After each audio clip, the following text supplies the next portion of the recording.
Mikey, come on down, buddy. Got good grippy socks on. You got good socks. Are you cold? Yeah, you'll get used to it after 10 minutes. Of course, by then it'll be all over. You know, Mike,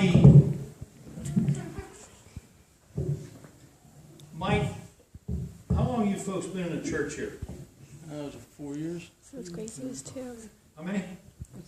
4 years. 4 years. Yeah. It's been a delight to get to know these folks, this whole family. And Mikey was, how old are you now?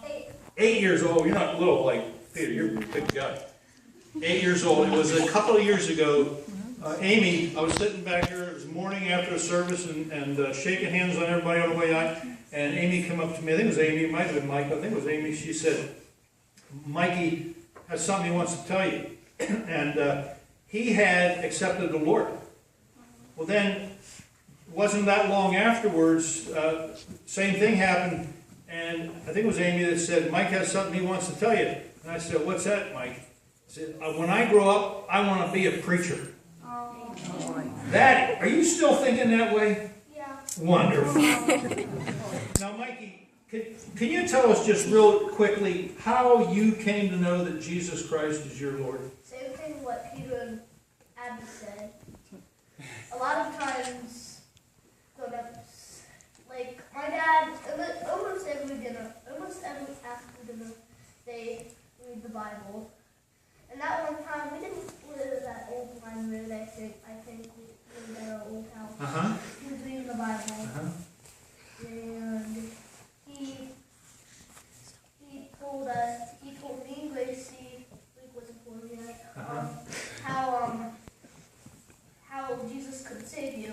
When I went to bed that night, I accepted Jesus as my Savior. Wow. So, your mom and dad were witnessing to you too. You must have good mom and dad too. Well, we are pretty good. He's going to keep you. Now, Mike, there was another time, and it wasn't a long, long time ago, that we were over at Weis, our favorite shopping place. And you apparently, that must be your mom's favorite shopping place too, because we see her all the time over there. She always goes there. And we were outside, and she stopped to talk with us, and you were with her, and Gracie was with her. And she said, you wanted to tell me something because you were doing something. Do you remember that? Yeah.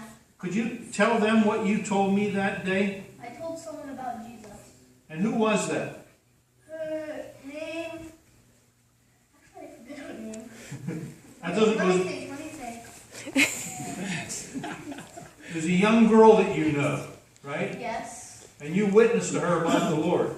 So that's how evangelism is done, friends. And when somebody that young can share the gospel of Christ, pretty much ought to motivate the rest of us older ones to do that.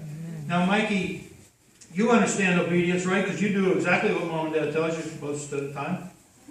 Okay. I know you're a good kid. This is all about obedience to the Lord. And do you want to be baptized in order to obey Christ? Okay, wonderful. So, the same thing. Don't forget to hold your nose. Hold your nose and pinch your breath. No, the other way. Pinch your nose. Based on your acceptance of Christ and your testimony, your desire to be obedient to Him in baptism, I baptize you in the name of the Father, and the Son, and the Holy Spirit. Okay? There. Did you close your eyes too? Good. Yay!